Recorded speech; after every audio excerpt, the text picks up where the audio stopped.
Well, I think it comes with the category of balance, and not only being able to throw it and run it, but be able to create some big plays. I mean, all those things have happened at one time or the other in the first two ball games, but now it gets really serious. And the significant thing is, can we put it all together? I mean, that's what we're striving for, is to be able to, to package all of that game after game after game, and then try to improve upon it. And we'll find out. I don't know, but competition steps up.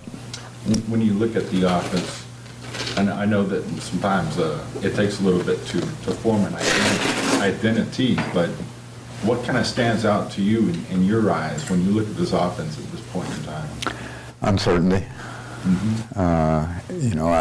And uncertainty in regards to can we be as productive in the areas that you've addressed consistently and against an upgrade in competition. Coach, when you watch Vanderbilt's quarterback, he's clearly completing a very high percentage of his passes, but just what have you been most impressed with him, and what do you anticipate being the toughest challenge defending him on? Well, Shermer's a young guy that really plays within himself, I think, quite well. He can be accurate. He is accurate. He can put the ball where it needs to go. They don't try to reinvent the wheel in regards to things that he does. He takes what you give him, and he's pretty good about that. And that's a real significant trait for a quarterback, and it only comes with experience, and he certainly has that.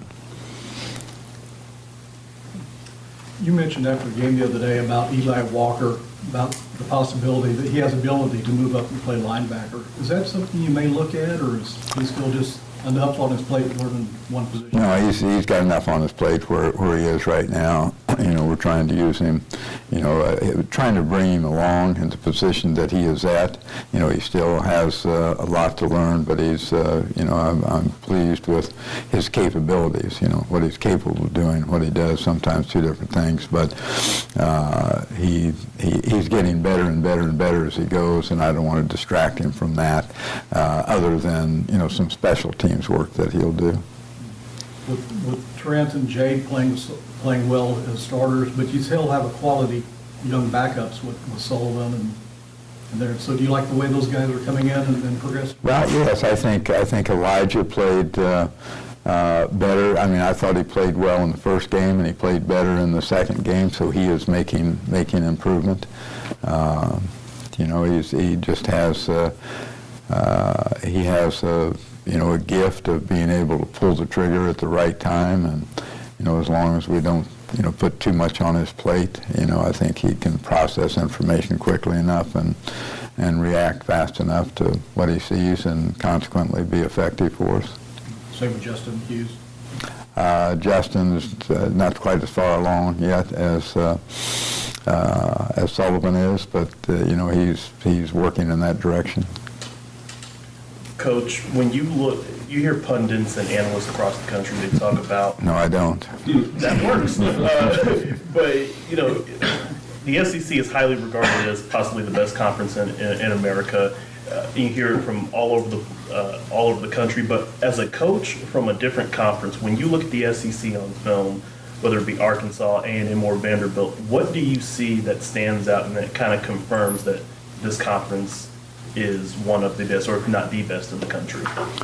Well, I can't, I can't assess and evaluate, and don't have the time to do that in regards to, what's the best conference in the country. I think we have, there's a lot of very, very fine conferences. It kind of depends on the year. Collective over a period of time, I think, virtually everybody qualifies for that. But I think with what I've seen from the Southeastern Conference, I couldn't tell you a whole lot about teams that we haven't played or don't play. But what I know about the conference itself and what I've seen, firsthand is, they're primarily the teams that seem to surface to the top are very, obviously very well coached. They're very sound in what they do. They're, a team that, or I say a team of, group of teams that play, very physical football. They don't reinvent the wheel. They, they're just sound in what they do.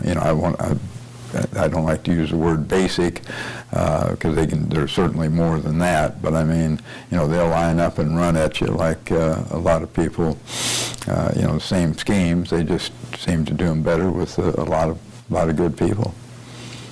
Sort of piggybacking off of that question, in your time at K-State, you've only played SEC teams 5 times. Does it concern you at all that maybe you're not as familiar playing SEC teams as you are with some other conferences, or does that even come into account the fact that you might not be as well experienced in the type of SEC football? I don't know how to answer that. I know we just take them as they come. So I don't think knowing the Southeastern Conference makes us any better or any worse prepared for a Vanderbilt or an A&M or whoever, Arkansas or whoever. Also, just wanted to ask you about Dalvin Warmack. Obviously, you've been using him a lot more in the last 2 games than you did in his first couple of years here. So just what have you seen out of him in the off-season workouts, the fall camp, that's kind of giving you the confidence to give him some more carries there? Well, he was coming off of an injury, so it took some time for him to get back. But once he did, I thought he really took off. He had a good summer. What I saw in the early practices and the quote unquote camp 2-a-day type thing, he showed which we knew that was there, but his quickness and his ability to make decisions in regards to where he put the ball. Finding daylight, finding holes, and he's, and nothing slowed him down, and he's been on the field with competition now a little bit more than previously, and has fared quite well. So I'm proud of the progress that he's making. I think, a decent amount of it, a good portion of it is, just innate athletic ability. Coach, are you kind of expecting more of a defensive battle, like low scoring, focusing on defense type game from Vanderbilt this weekend? Well, yeah, I never know what to expect, in all honesty. Some things might lend you to believe that. I think probably possession time. Both teams are, it doesn't mean that either team, ourselves or Vanderbilt, couldn't, speed the game up, but by and large, both of us have, over history, have utilized the clock, utilized a lot of time, normally lead in terms of possession time, which isn't always a defining factor, but if that were the case, if we possess the ball for 5 or 6 minutes and they have it for 5 or 6 minutes, then you're looking at far fewer scoring opportunities and therefore a lower scoring game. But I have no way of knowing that that's the way it'll play out. Just don't know. Coach, a year and 2 games ago, this group went to Stanford without much experience, a lot of the players, on going on the road. How have they progressed in their ability to handle these road trips? Well, again, it remains to be seen. I think it's, each trip is somewhat unique. And, there's always that capacity to eliminate distractions from, wherever they may come from, whether it's on the flight out, whether it's at the hotel, whether it's in bus travel, whether it's at a stadium, whether it's in a locker room. There's always, being in a different environment, there's always a potential for distractions. But, I like to believe that, that young people and coaches and everybody else, has the capacity to eliminate, distractions just by your intensity and your focus on what you're doing. And that part of it should be significantly the same week in, week out, whether you're at home or whether you're on the road. But there's just a lot of different things that enter into it. Try to be well prepared for all of them. But once again, like I tell our players, it's because I think distractions are the key element, of traveling. If you respond to distractions, then you will be distracted, and consequently, you probably can't perform, whatever you're doing as well as you should or could. So being able to, blank those things out, and like we say, keep the game between the white lines, and keep your focus between the white lines, whether you happen to be outside of them or inside of them. And that's, it kind of remains to be seen, I think. So, don't know. Speaking of distractions, every road venue will have varying degrees and types of distractions.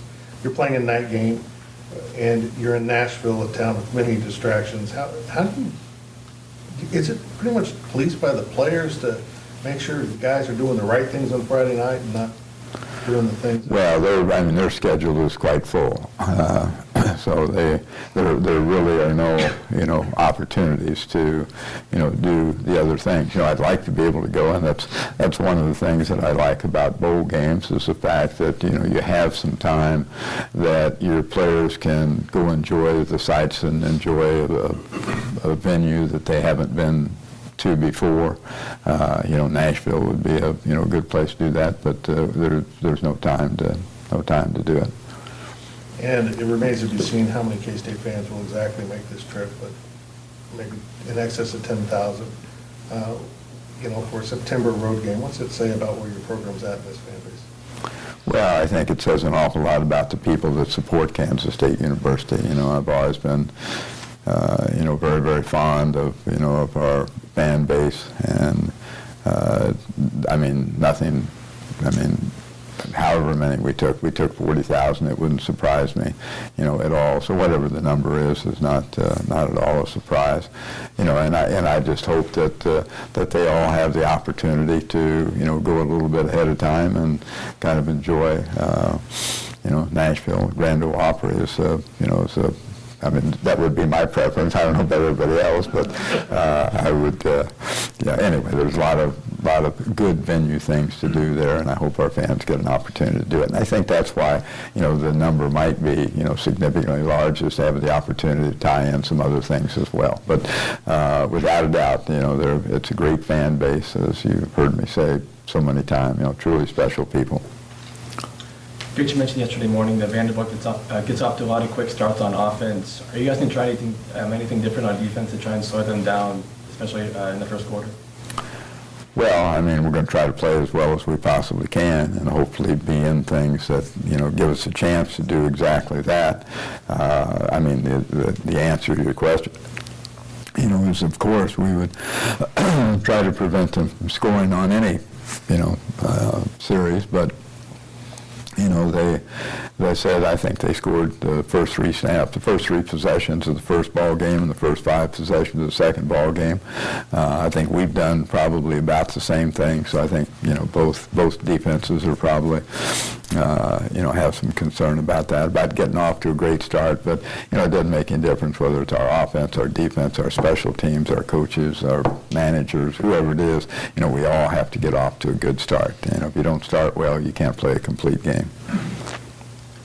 Coach, what has pleased you the most about the running game to this point, and what types of improvements would you like to see?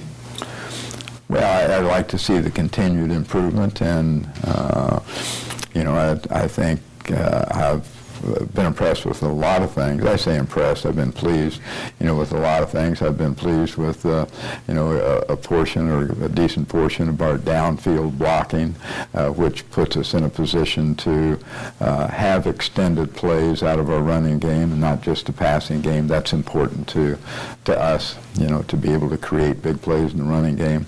I think the capacity to be able to mix up the running game, so to speak. You know, I think that, you know, just with a variety of different schemes that we have, and of course the most important thing is you get on blocks, you stay on blocks, and you finish blocks. I mean, there's nothing more significant than that in the running game, and we've been, you know, we've been reasonably good at that, but not near good enough to play the schedule we have to play now. We had heard during the summer from, had media day from players talking about the potential explosiveness in the passing game, which wasn't particularly there all the time last season.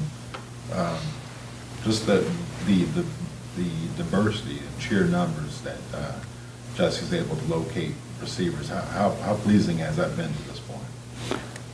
Well, I think, you know, it's to be expected. You know, I think we, you know, I'd like to have a decent comfort level in the schemes that we have, that, you know, that we can create open receivers. The major element is, as you allude to, is, you know, can we find them? You know, can we find the guy that's open? Because you never know exactly who it's going to be.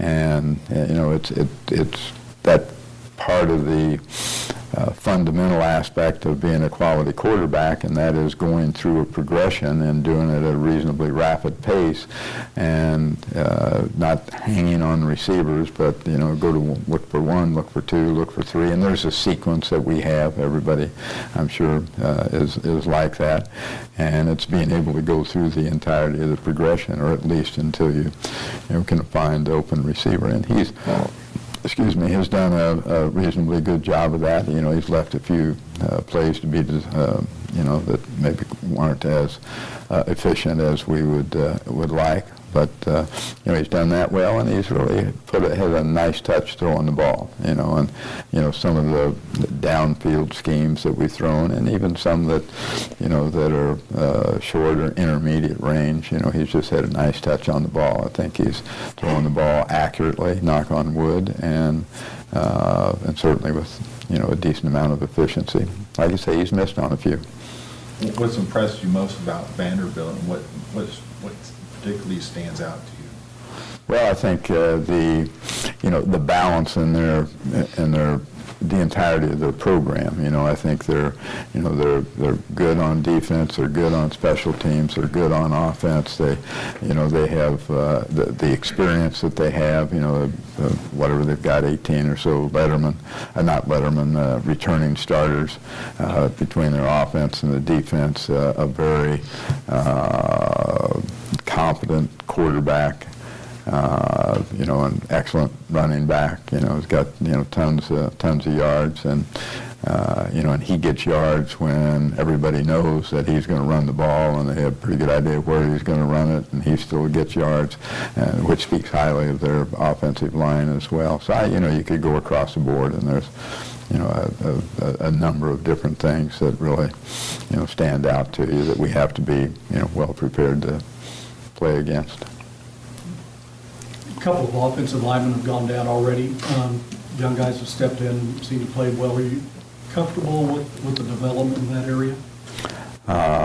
Well, you know, I'm never totally comfortable with anything, so, you know, that probably doesn't, you know, enter into it. I think, you know, the young guys that have been able to step in and play up to this point in time, that have been number twos, you know, have done reasonably well. You know, that's the kind of the nature of the game, and that's a positive thing about being able to, you know, have the games that we have had, where you have that opportunity to get your twos and threes decent amount of playing time, because, you know, at some point in time you're going to need them all. Coach, just to follow up on the linebackers, how big is the gap right now between the starters and Elijah Sullivan, and has anything that's happened so far changed, I guess, the distance between them? Well, you know, I think going in, we just, there was uncertainty, you know, to a certain degree. I think what we recognized is, you know, what we were hoping for and what we thought might, the way it might play out is, you know, that we have pretty good depth there. You know, I don't, you know, as level of separation. I don't look at it that way. I just kind of look at, who can get on and help us and play well, and, and who can't. And right now, we probably have, 5 guys that we wouldn't be afraid to put on the field.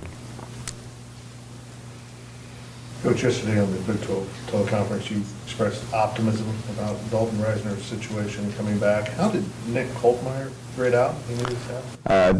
Graded well, kind of a, B average, if you will. I don't, we don't use A, B, and C, but nevertheless, something like that. There's some things that obviously he could do much better, but he which it wasn't a surprise, but he played reasonably well. You like to have 7 or 8 linemen to actually fill out your 2 deep. Would he be the guy that back up both tackle spots probably at this point?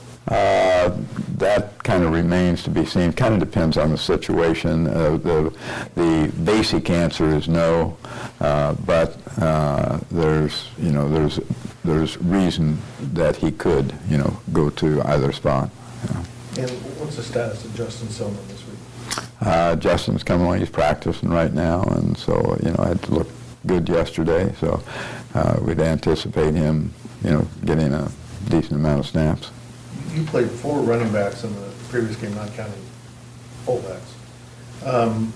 Without Justin Silman, is it hard to get enough reps maybe for these guys like Mike McCoy, who was actually the 4th guy on the field at running back? Right. Played so well. I mean, it's there's no better answer than yes. It's hard to get all of them.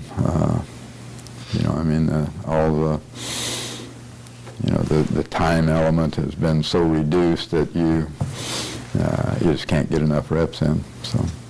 And does the media overplay the idea of different backs doing different things, like Dalvin being so different than Alex, and even the young guys coming in are different, and Silman's different than the other 2 that played?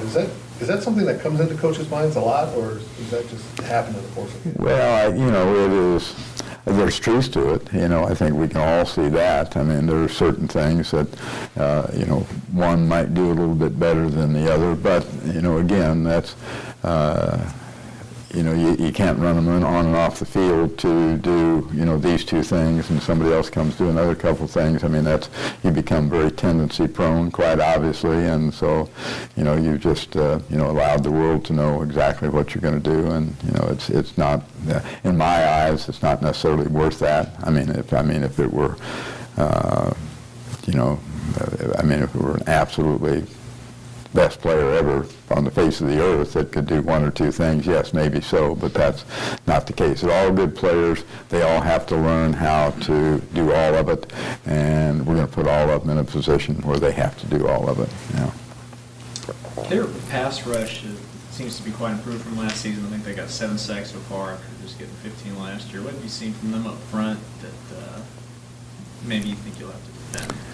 Well, you probably see it a little bit different than I do. I think we have to improve our pass rush. I don't think right now that we're as good a pass rush team as we were last year. And the sacks don't always, equate. We can look at the sack numbers when we, get down the road another 5 or 6 games. But the important thing is just, for me is, are we pressuring quarterbacks? And I don't think we're pressuring them as much as we had in the past. And we need to be improved in that area. I'm sorry, I was trying to ask about Vanderbilt's pass rush. Sorry. Their pass rush? Yeah. Yeah, they have been, pretty active now, and part of it is up front, but part of it is coming with second level people, linebackers, etc. And a number of those sacks have taken place with with linebackers or people coming out. They've got a kind of a rover type guy that's a pretty good pass rusher coming off the edge. So it's probably a schematic as much as anything. From a preparation standpoint, I know you guys are kind of in the same boat in that all 4 of the games that these 2 teams have played have been lopsided with backups on the field late. But Does that make you go back and look at more stuff that they did last season to try to get a feel for who they are, or do you stick Well, strictly to the... Well, I mean, our process is, is always the same. When our season is over, then, then we invest in watching all the videotape of every team we're going to play the next season. So, they had 13 games, so we watched 13 games then, and then we read and do a mini scout report on them. Then we come back in the spring after spring practice and we do the same thing. And then just before the season starts, we do the same thing. So, we've accumulated, that information off of all of last year's tapes and some before that, and, and certainly the 2 ball games this year. But we do that with everybody. So. Coach, as I look at this offensive depth chart, it's really striking that Jesse Ertz is the only senior in the QB on the offensive side of the ball. A year ago or so, I was told that a 6th season was possible for Jesse due to the 2 knee injuries, and now at Victor Media Days he said that isn't likely. Where is that process at, and is that still a possibility for Jesse to come back next season? Well, I would hope that would be the case. It's just something that we're going to have to appeal the case to the NC2A. That can't take place until the conclusion of the season or the conclusion of his eligibility. As it stands right now, then you can appeal the case, and I don't know where it will go. I'm told that the precedent has been is not favored that, but I look around, I see guys getting a 6th year. It seems like they're some of them are have been there longer than I've been here, and so I'm trying to find where's the balance in all this. I don't know, so we just have to wait till the end of the season. Well, I guess the argument against would be his true freshman year. Even though he arrived with a knee injury, he did play on the scout team. Was the scout player of the year? But is there a difference between being practice ready and cleared for a game? Yeah, exactly. We're not going to hit that quarterback on the scout squad.